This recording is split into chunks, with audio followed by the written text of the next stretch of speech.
بسم الله الرحمن الرحيم.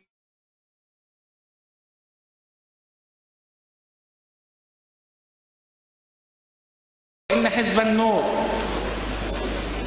كما نعلم جميعا له قاعدة قوية وله أصول راسخة قد وجدت في كثير من محافظات جمهورية مصر العربية. إنه لا يكاد توجد محافظة إلا ويوجد قواعد قوية لهذا الحزب فيها.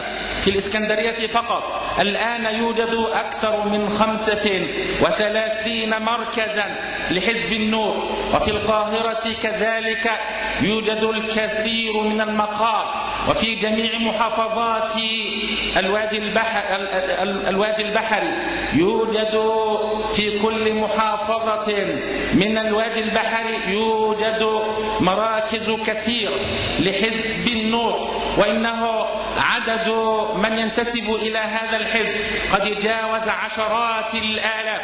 وإن اجتماعكم الآن لا يدل دلالة قوية صادقة على أن هذا الحزب ولد عملاقا، وإنه إذا قال لابد أن تسمع لكلمته، لأن كلمته إنما تصدر عن إرادة الشعب المصري الذي نستمع لرأيه ونعبر عن رؤيته ونقول كلمته ونسجل نبضه عن قرب وعن يقين.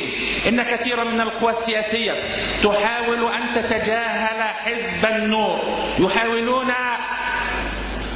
أن يقوموا عليه بالحملات الإعلامية ليشوهوا ذلك الوجه الجميل وتلك الصورة المضيئة، وهيهات هيهات أن يفلحوا في ذلك، لأننا نصل إلى الناس ليس فقط عبر شاشات التلفزيون، وإنما عن طريق الوصول وجها لوجه ويدا ليد ولسانا للسان.